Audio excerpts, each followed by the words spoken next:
30 000, 24 769, 25 156. Alors c'est vrai que tous les jours on est inondé de chiffres Covid, il faut les analyser avec grande prudence. Il y a un chiffre que je trouve vraiment pas important et qui pourtant est beaucoup évoqué au quotidien, c'est le nombre de cas chaque jour de façon brute. Alors ce chiffre, il est particulièrement insignifiant, d'une part parce qu'il dépend très fortement du dépistage, plus on cherche, plus on trouve, donc plus on fait de tests, plus mécaniquement il y en aura qui seront positifs. Et d'autre part, il varie énormément d'un jour à l'autre, puisque le lundi, par exemple, on dépiste énormément, le dimanche, on dépiste très peu, les laboratoires sont fermés, et donc mécaniquement, on a un nombre de cas positifs qui est très élevé chaque lundi, chaque mardi, et qui est très bas le dimanche ou le samedi aussi. Donc ce chiffre analysé de façon isolée et brute n'a pas beaucoup de sens.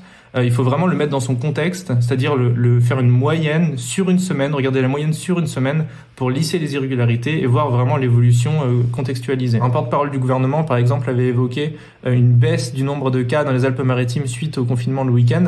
Alors c'est vrai, on a une baisse du nombre de cas, mais on a aussi une baisse du dépistage et donc le taux de positivité est constant. Donc on ne peut pas conclure à une baisse de l'activité du virus suite au confinement le week-end. Donc c'est vrai qu'on a toujours quelques erreurs qui sont faites par certains politiques ou médecins ou journalistes sur l'analyse des chiffres, mais c'est vrai que voilà, c'est des chiffres qui sont très complexes à analyser, donc c'est normal aussi que quelques fois des personnes tombent dans certains pièges statistiques. Les indicateurs épidémiques, donc le nombre de cas par exemple, le taux de positivité, le taux d'incidence, etc., sont très importants pour comprendre comment circule le virus, à quel point le virus circule. Mais par contre, ils sont moins fiables puisque ils dépendent de certains biais, comme par exemple le dépistage, le nombre de tests qu'on effectue. D'un autre côté, les indicateurs sanitaires, donc par exemple le nombre d'entrées en réanimation ou le nombre de décès hospitaliers pour Covid, sont malheureusement un peu plus morbides, mais ils sont plus fiables puisqu'on compte de la même manière une entrée en réanimation aujourd'hui qu'il y a un mois ou qu'il y a 6 mois.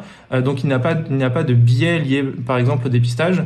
Et donc ça représente de façon fidèle l'évolution de la circulation du virus. Mais par contre il faut faire très attention parce que il y a un retard. Ces indicateurs sont retardés de 2 à 3 semaines par rapport à la circulation du virus.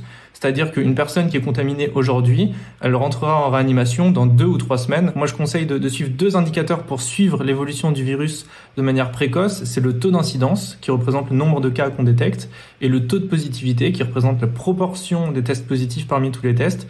Et donc, si on suit ces 2 indicateurs, le taux d'incidence et le taux de positivité, on peut évaluer le niveau de circulation du virus dans son département ou en France de manière précoce, et donc anticiper les admissions en réanimation qu'il y aura plusieurs semaines après. Il y a une équipe qui s'appelle Obépine qui analyse les eaux usées, et en fait c'est très intéressant parce que c'est un indicateur qui est précoce. L'analyse des eaux usées, elle est beaucoup moins retardée puisqu'on excrète du virus dans les selles 2 ou 3 jours après avoir été contaminé, et donc on peut mesurer un changement de l'activité épidémique quelques jours avant un changement dans le nombre de cas détectés. Depuis quelques jours, on a une évolution qui est pas rassurante avec un nombre de cas qui augmente de façon très sensible et un taux de positivité qui augmente aussi de manière très sensible, et ce dans la plupart du territoire. On n'a pas de départements ou de régions qui sont épargnés.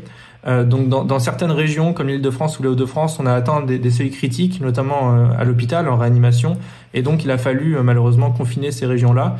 Si l'évolution continue de la même manière dans les prochaines semaines, alors on pourrait avoir une situation aussi critique dans d'autres régions, dans d'autres départements, notamment dans le sud, le sud-ouest, le sud-est. Donc voilà, donc c'est très difficile d'anticiper l'évolution de l'épidémie, surtout avec la vaccination, avec le climat qui va changer, qui va se réchauffer. Mais si on continue sur la même dynamique pendant plusieurs semaines, d'autres territoires pourraient être sous tension assez rapidement.